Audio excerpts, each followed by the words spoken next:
함께 기도하시겠습니다. 사랑의 하나님 아버지 감사드립니다. 이 시간 하나님의 말씀을 듣기 원합니다. 성령 하나님 이곳 가운데 친히 임재하여 주시고 각 심령 가운데 찾아와 주셔서 설교자 입술을 통하여 선포되는 말씀이 나에게 주시는 하나님의 음성으로 들려질 수 있도록 도와주시옵소서.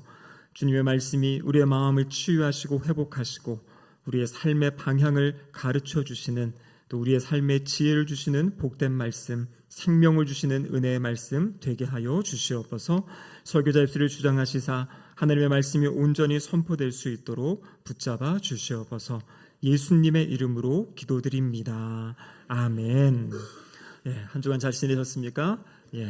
오늘 주보에 보시면은 주보 위에 삼위일체 주일이다 이렇게 되어 있습니다. 여러분, 이 삼위일체 주일은요, 우리 삼위일체 하나님의 어떠하심을 우리가 교리적으로 기억하고 감사하며 또 묵상하고 찬양하는 날입니다. 이 삼위일체 주일은요, 우리 작년에 이제 11월 대림절로부터 이 절기가 시작되지 않았습니까? 그래서 대림절을 지나고 예수님 오실 것을 준비하고 또 성탄절을 통하여 예수님이 오신 것, 그리고 그 이후에 또 예수님의 공생의 시간들, 그리고 사순절의 시간을 통해서 예수님의 고난과 십자가, 그 모든 것들을 묵상했고요. 그리고 부활주일, 부활하신 예수님, 그리고 승천하신 다음에 성령을 기다려라 말씀하신 그래서 오순절까지, 그래서 대림절로부터 시작된 오순절까지가 지난주일로 마무리가 되고, 오늘 이제 이 삼위일체 주일을 통하여서 그 모든 역사를 이루어 오신 우리가 믿는 성부, 성자, 성령 삼위일체 하나님을 찬양하고 높여드리는 그러한 날이 바로 오늘 삼위일체 주일입니다. 여러분, 삼위일체 하면 사실 인간의 지혜로 풀어낼 수가 없고 인간의 언어로 설명할 수 없는 내용입니다. 이 삼위일체의 교리는 성경에 나타난 이야기이고요. 이것은 우리가 믿고 고백해야 될 것이고요. 무엇보다도 삼위일체 하나님, 바로 사랑의 하나님을 누리고 경험하는 것, 그것이 가장 소중한 일인 줄로 믿습니다.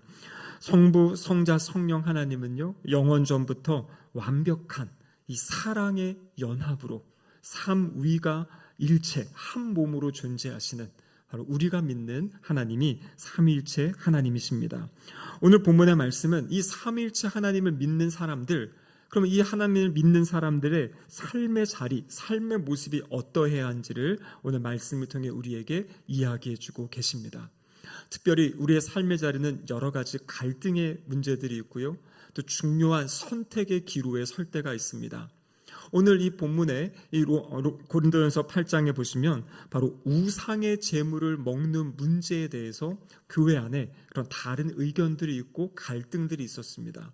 그래서 그 문제를 해결하는데 어떠한 방법으로 이 문제를 해결하는지 이 본문의 말씀을 통해서 우리의 삶에 있는 문제들, 갈등들, 또 선택의 순간에 어떠한 선택을 할지 주님의 음성을 함께 듣도록 하겠습니다.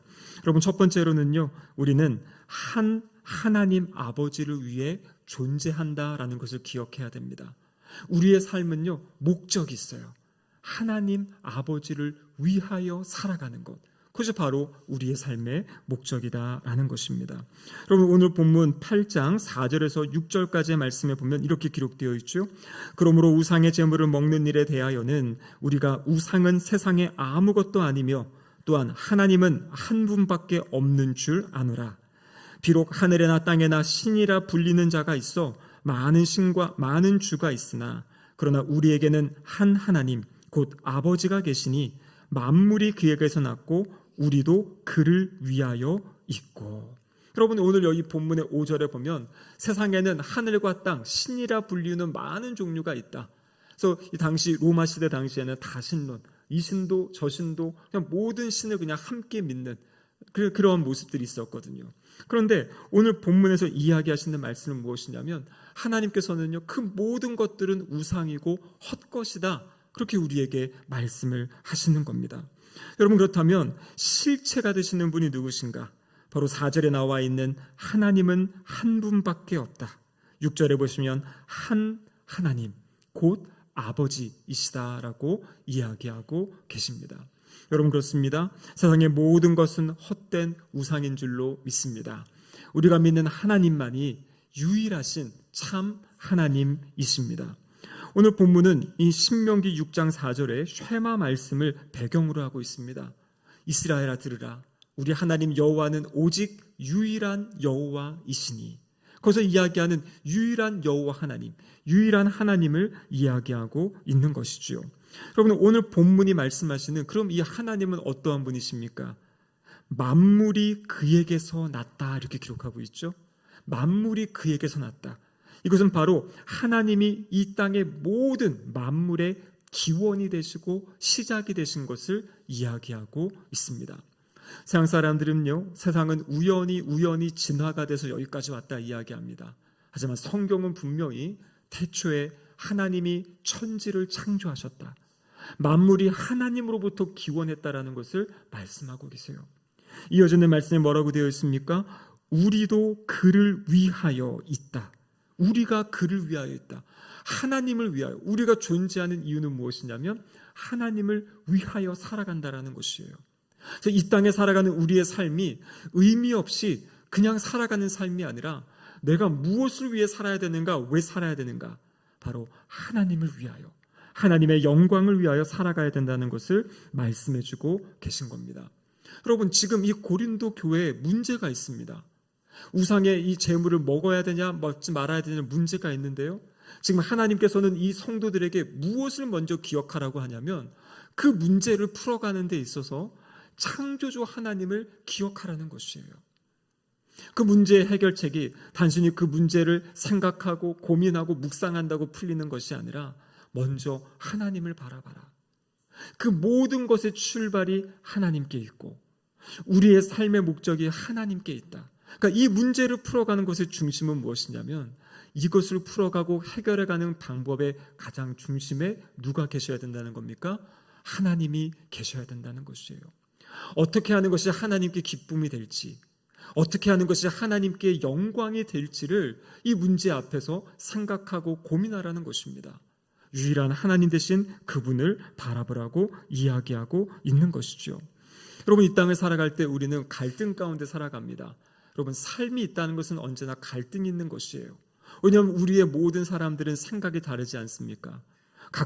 가장 가까워야 될 부부도요, 부부로 만나기 전에 살아온 그 30여 년의 시간 때문에 이 마음을 맞추고 생각을 맞추는 데에는 서로의 시간이 필요한 것이에요. 그런데 여러분, 부부간의 관계도 그런데 교회 안에서라든지 아니면 직장에서라든지 삶의 자리에서 만나는 사람들과의 관계, 당연히 갈등이 있을 수밖에 없습니다. 그러면 그 문제들을 풀어가는 데 있어서 하나님 우리에게 말씀하시는 것은 기억하라는 것이에요. 내가 어떠한 존재인지, 내가 무엇을 위해 살아야 되는 존재인지, 그러면 그것을 기억할 때 그 문제를 풀어가는 판단의 기준들이 세워집니다. 무엇보다도 나의 생각과 나의 지혜가 아니라 하나님 앞에 무릎 꿇는 것이에요. 하나님, 이 삶의 모든 문제의 주관자가 하나님 되심을 믿습니다. 하나님, 저의 지혜로는 이 문제를 풀어갈 수가 없습니다. 하나님께서 이것을 풀어갈 수 있는 지혜를 주시고 저의 삶을 인도해 주세요. 말씀을 읽을 때, 말씀을 들을 때 그 말씀을 통해서 제가 어떻게 선택해야 될지, 어떻게 이 상황들을 함께 풀어가야 될지 지혜를 달라고, 기도하는 가운데 그 은혜를 달라고 우리는 하나님께 외칠 수 있어야 됩니다. 여러분, 구약의 창세기에 보면 야곱이라는 사람이 있습니다. 야곱의 삶의 초반부, 인생의 전반부를 보면요, 철저하게 자기의 지혜를 가지고 자기의 생각으로, 그리고 자기가 무엇을 이루고 싶은 마음이 있었어요. 마음에 거룩한 욕심이 있어서 형으로부터의 장자권을 교묘한 방법으로 자기가 받아내기도 하고요, 아버지로부터 받아야 될 축복 기도를 어머니와 짜고 그 기도를 가로채는, 어떻게 보면 아주 커다란 잘못과 실수를 범하는 거죠. 하나님께 복을 받겠다고 하면서 부정한 방법으로, 하나님이 기뻐하지 않는 방법으로 하는, 이것은 어떻게 보면 아주 연약한 믿음의 모습입니다. 자신 생각에는 그렇게 하면 하나님으로부터 복을 받고 자기의 삶이 잘 될 줄 알았는데 어떻게 됩니까? 형이 자신을 죽이려고 해요. 어쩔 수 없이 사랑하는 부모님을 떠나서 그 외가로 이제 도망을 치는 그러한 장면이 창세기에 나옵니다. 돌베개를 베고 잠드는데요, 얼마나 마음이 불안하고 두려웠겠습니까? 낯선 곳으로 가야 되고요, 형은 자신을 죽이려 하고. 여러분, 근데 그때 놀라운 일이 일어납니다. 하나님께서 이 야곱에게 찾아오세요. 찾아오신 하나님이 야곱을 혼을 내시는 것이 아니라 약속의 말씀을 주십니다. 내가 어디로 가든지 내가 너를 지키고 주고 너를 떠나지 않을 것이다 라고 말씀하세요. 여러분, 야곱이 이 말씀을 가지고 바단 아람으로 갑니다. 20여 년의 삶의 시간들을 보면요, 외삼촌에게 속임을 당하지만요, 그의 삶은 이전과 다르게 신실하고 진실하게 살았던 모습들을 보게 됩니다. 손해가 있었던 것을 자신이 채워주기도 하고요. 그 모습이 무엇이냐면 하나님을 만났기 때문이에요. 내가 지금 실수하고 잘못하고 도망치는 이 삶에도 하나님이 나에게 찾아와 주셔서 하나님이 나를 용서해 주시고 나와 함께 하시겠다고 말씀하시는 그 살아계신 하나님을 알고 있기 때문에 자신에게 맡겨진 삶의 자리에서 하나님께 충성하는 마음으로 살아갔던 야곱의 모습을 보여주고 있습니다. 여러분, 우리도 마찬가지지요. 우리의 인생은 그냥 물결에 떠 흘러가는 그런 표류선이 아니에요. 우리에게는 분명한 출발점이 있습니다. 우리는 하나님으로부터 생명을 얻었고요, 하나님을 위하여 살아가는 사람들이에요. 모든 문제 앞에 이것을 기억하면서 어떻게 하면 그럼 하나님이 영광 받으실지, 하나님이 기뻐하실지를 생각하면서 판단할 수 있어야 됩니다. 여러분, 두 번째는 무엇이냐면요, 우리는 한 주 예수 그리스도로 말미암아 살아가는 것입니다. 오늘 고린도전서 8장 6절 하반절에 이렇게 기록되어 있습니다. 또한 한 주 예수 그리스도께서 계시니 만물이 그로 말미암고 우리도 그로 말미암아 있느니라. 하나님께서 세상을 창조하시고 하나님께서 모든 것의 근원이시고 방향이 되십니다. 그런데 그것을 이끌어 가시는 분, 여기 말미암다는 것이 무엇입니까? 이 말미암다는 모든 것에 우리 예수님께서 중보자가 되어주시는 거예요. 하나님과 우리 사이에 깨어진 우리의 관계도 예수 그리스도로 말미암아 우리가 그렇게 회복의 관계를 얻게 된 것이지요. 그러니까 예수님이 우리의 삶에 친히 간섭하시고 개입하시면서 주님이 우리의 삶을 인도하시고 이끄시는 것을 말씀하고 계십니다. 여러분, 그렇다면요, 주님의 이 말미암음, 주님의 인도하심 가운데 살아가는 사람들 어떻게 살아야 되는가? 바로 예수님이 살아가셨던 방법대로 우리는 살아가야 된다라는 것입니다. 여러분, 예수님의 삶을 가장 잘 요약해 준 말씀이 빌립보서 2장에 나와 있습니다. 그는 근본 하나님의 본체이시지만 하나님과 동등됨을 취할 것으로 여기지 아니하시고 자기를 비워 종의 형체를 가지셨다 말씀하고 계세요. 여러분, 이것이 무엇입니까? 이 땅에 문제가 있었어요. 아주 큰 문제가 있습니다. 하나님이 창조하신 인간과 하나님 사이가 인간의 반역으로 깨어졌잖아요. 여러분, 이 문제를 해결하시기 위해서 예수님이 어떻게 하신 겁니까? 하늘의 영광을 내려놓으시고 육체의 몸, 가장 낮은 몸으로 이 땅에 오셨어요. 그래서 그 문제들을 주님께서 십자가 위에서 해결해 주신 겁니다. 여러분, 고린도 교회에 이 우상의 제물을 먹는 문제가 있습니다. 이 문제를 어떻게 풀어가야 되는가? 각자의 자기의 주장을 하는 것이 아니라 예수님이 그 회복을 위해, 화목을 위해 낮아지셨던 것처럼 우리도, 이 고린도 교회 성도들도 그러한 모습으로 이 문제를 풀어갈 것을 이야기하고 있는 것이에요. 예수님이 나의 주님이십니다. 예수님이 나를 구원하셨습니다. 예수님이 나의 삶의 주인이시고 왕입니다 라고 고백한 사람은 예수님이 보여주신 삶의 방법대로 살아갈 것을 이야기하고 계십니다. 여러분, 이 예수님이 자신의 권리를 내려놓으시고 하나님의 말씀에 순종하여 이 땅에 오셔서 십자가에 죽기까지 낮아지신 것, 여러분, 이것이 예수님의 연약함 때문입니까? 예수님이 힘이 없기 때문에, 능력이 없기 때문입니까? 아니죠. 반대입니다. 오히려 예수님은 모든 능력이 있고 권세가 있으시기 때문에 하나님의 뜻을 위해 자신을 낮추실 수 있었던 것이에요. 오늘 본문의 이야기가 무엇입니까? 우상의 제물을 먹는 문제, 제 지혜가 있어요. 어떤 사람들은 그것은 헛것이라는 걸 알고 자유롭게 먹을 수 있어요. 그런데 어떤 믿음이 연약한 사람들은 과거의 생각에 매여 있어서 저거 먹으면 안 되는 건데 하면서 그 사람이 먹는 것을 보고 마음이 상할 수 있다는 거예요. 그래서 성경은 무엇을 이야기합니까? 믿음이 강한 사람이 있으면 자신이 믿음이 강하기 때문에 믿음이 약한 사람을 위해서 낮춰주라는 것이에요.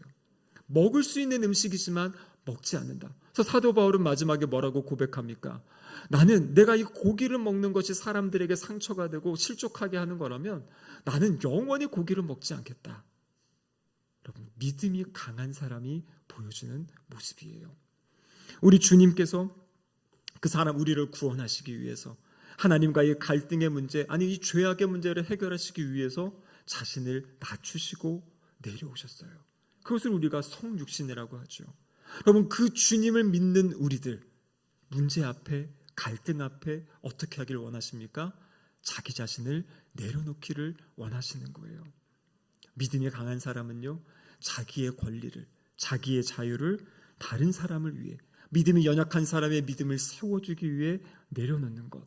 여러분, 그것이 바로 우리 주님이 보여주신 모습이고, 그 주님이 보여주신 모습대로 사도 바울이 자신도 살아왔다, 또 그렇게 살아가자라고 또 고백하고 있는 이야기. 그리고 오늘날 하나님께서 우리에게 말씀하시는 그러한 내용입니다.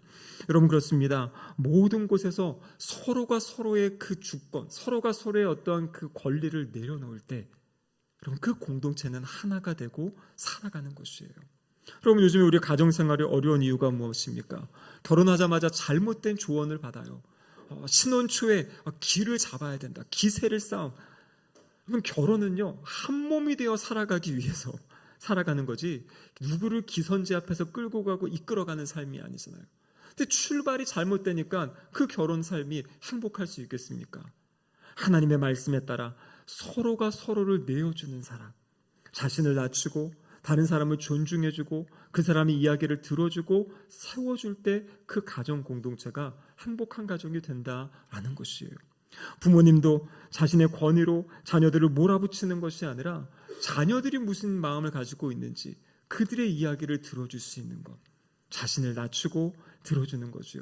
교회에서도 마찬가지입니다. 교회에서 모든 문제의 출발은 무엇입니까?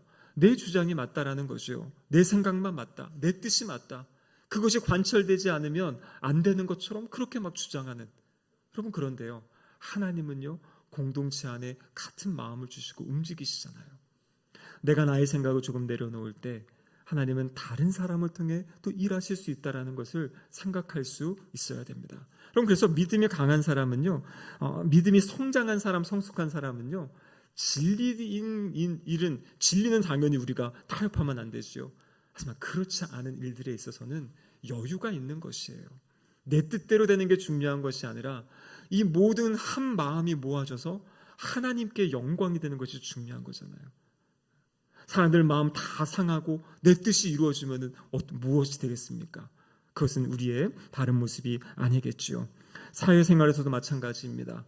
다 자기가 인정받기 원하고 자기가 높아지기 원하는 세상을 살잖아요. 그런데 그 안에서 자신을 낮추고 다른 사람들을 배려하고 섬기고 높이고 살아가는 것이에요. 때로는 세상에서 바보 같다는 소식을 들을 수도 있습니다. 여러분들 기억하시기 바라요. 하나님이 그것을 보고 계세요. 하나님이 그것을 보고 계세요. 우리는 그것을 믿는 사람들이에요.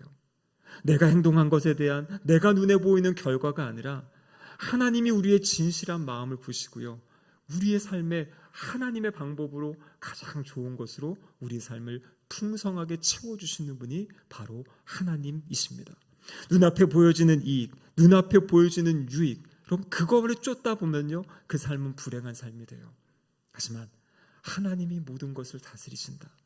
하나님의 말씀대로 내 자신을 내어주고 내 자신이 낮아질 때 하나님이 그곳에서 가장 선하고 아름다운 것으로 일하시고 역사하신다는 것을 기억할 수 있어야 됩니다. 그 내용이 바로 오늘 8장 1절에 나와 있는 내용인데요. 같이 한번 읽어보겠습니다. 우상의 제물에 대하여는 우리가 다 지식이 있는 줄 아나 지식은 교만하게 하며 사랑은 덕을 세우나니. 각자 가지고 있는 생각이 있고 지식이 있습니다. 그것을 주장하다 보면요, 교만해지는 것이에요. 교만이 무엇입니까? 속은 비워도 겉이 그냥 막 풍성하게 뭐가 있어 보이는, 내가 뭔가 더 아는 것 같고 내가 뭔가 더 대단한 것 같고 내 주장이 가장 옳은 것 같고, 그런데 그것은 결국에 교만한 것이에요. 헛된 것입니다. 다 사라지는 것이에요. 근데 뭐라고 이야기합니까? 사랑은 덕을 세운다. 사랑이 덕을 세웁니다. 사랑이 사람을 세우고요, 그리고 사랑이 공동체를 세우고 사랑의 가정을 세우고 교회를 세우는 그러한 은혜가 있죠. 오늘 본문 8장 9절 말씀인데요. 같이 한번 읽어보겠습니다. 그런즉 너희의 자유가 믿음이 약한 자들에게 걸려 넘어지게 하는 것이 되지 않도록 조심하라. 너희의 자유가, 우리 성경 아래 각주에 보면 너희의 권리가 이렇게 되어 있습니다. 마땅히 내가 할 수 있어요. 마땅히 내가 누릴 수 있습니다. 그런데 그것을 믿음이 약한 자들에게 걸려 넘어지게 하는 것이 되지 않게 하라. 이 세 번역 성경을 보면요, 여기 걸려 넘어지게 하는 것, 이것을 걸림돌 이렇게 번역을 했어요. 그래서 오늘 우리 설교의 제목이 걸림돌이 아닌 디딤돌의 삶을 살아가자. 믿음이 강하다고, 내가 믿음이 성장했다고, 성숙했다고, 아니 내가 믿음이 있다고 생각하시는 분들은요, 더 이상 누구의 걸림돌이 되면 안 돼요. 다른 사람을 실족하게 하고 넘어지게 하는 걸림돌이 되는 것이 아니라 디딤돌이 되는 겁니다. 그럼 디딤돌은 무엇입니까? 내가 밟혀짐으로 다른 사람이 일어나는 것이에요.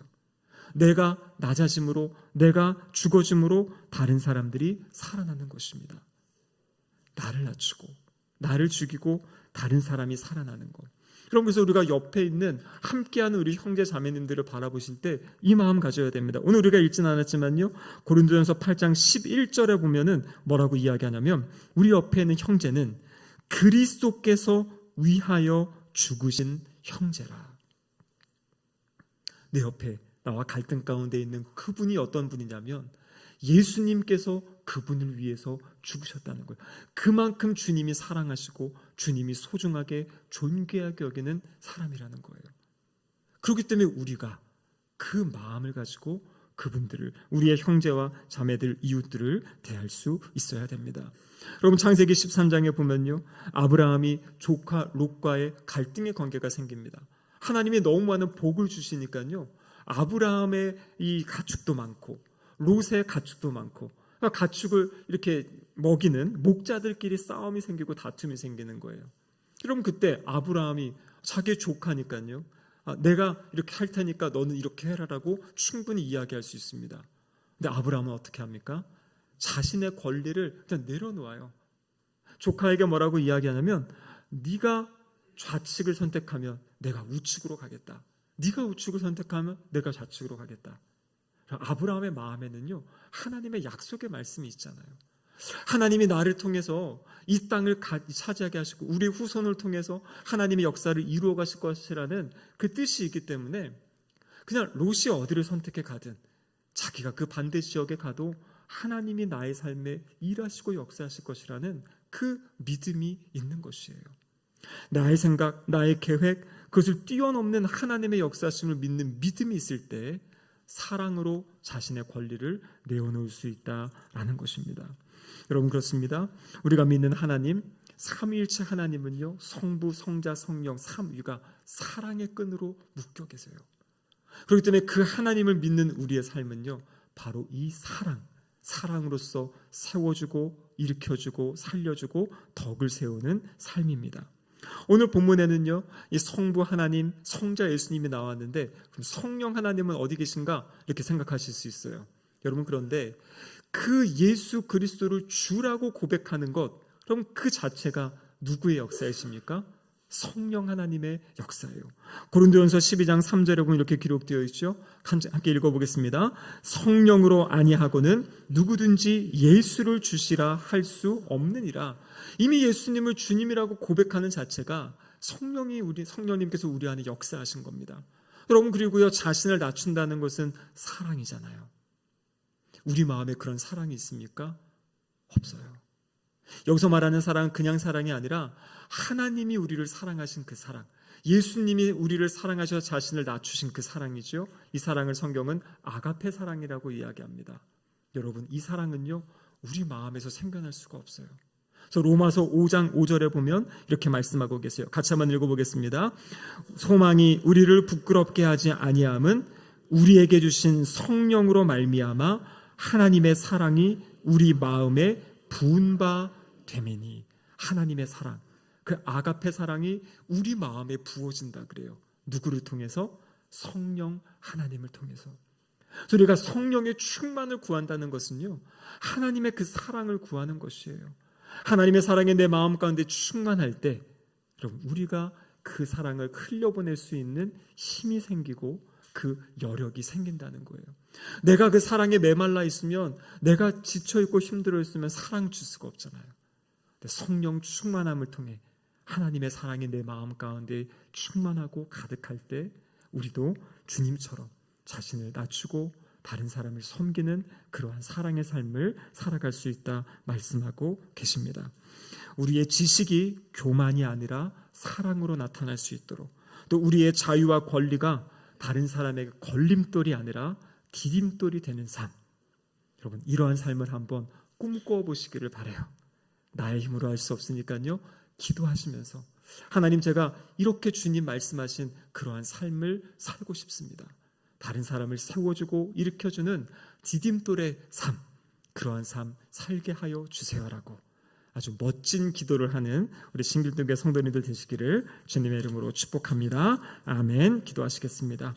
하나님 아버지 감사드립니다. 삼위일체 하나님을 알게 하시고 믿게 하시고 또 하나님의 사랑을 누리며 살게 하심에 감사드립니다.